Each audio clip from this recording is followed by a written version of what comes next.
Anora won the Palme d'Or at the Cannes Film Festival and has been getting a lot of buzz for the Oscars. Right now it is a lot of people's Best Picture frontrunner, including my own, and it is just a wonderful film, in my opinion, one of the best films of the year. It's nearly 2.5 hours, but really it flies by thanks to Sean Baker's fantastic directing, writing, and editing, and Mikey Madison's incredible performance as Anora. The film follows Anora, who prefers to go by Ani, and she's a young Brooklyn sex worker of Russian descent. Her grandmother was Russian, refused to speak English, so she knows a bit of Russian, and that happened to work for her because at the club, she had this young 21-year-old client who wanted to get a lap dance from somebody who spoke Russian, so she was brought in, and turns out, oh, this guy is actually the son of a incredibly wealthy Russian oligarch. Takes her to Vegas and is like, let's get married. So all of a sudden, she's married to this just super wealthy son of a Russian oligarch, but all of a sudden, all these dreams and hopes come crashing down when his family finds out and wants to bring him back to Russia and get the wedding annulled. The way and direction that this film turns once that happens, shifting from a fairy tale to essentially a nightmare,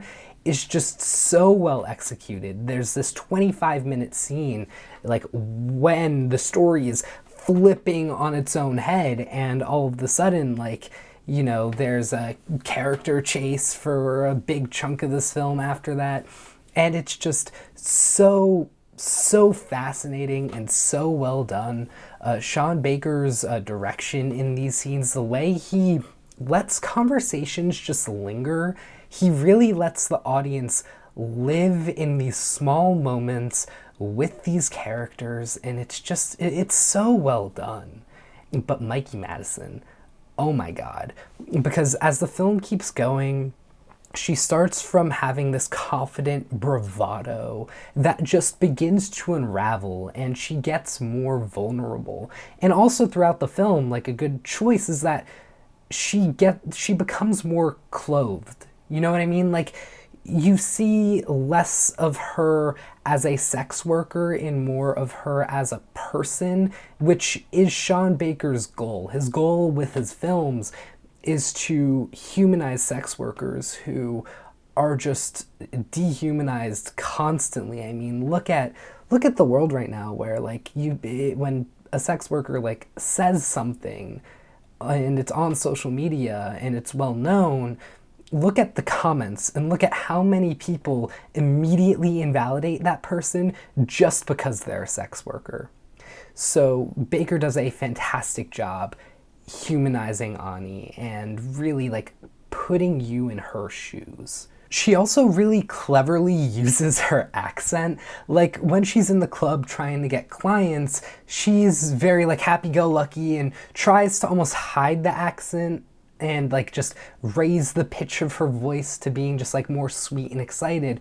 But as the film goes on, you see her be more frustrated, you see her just more vulnerable, and when those things are happening, the accent comes out a lot more. Edelstein is also great as Vanya. He just acts the way that you would expect the spoiled son of a rich Russian oligarch to act.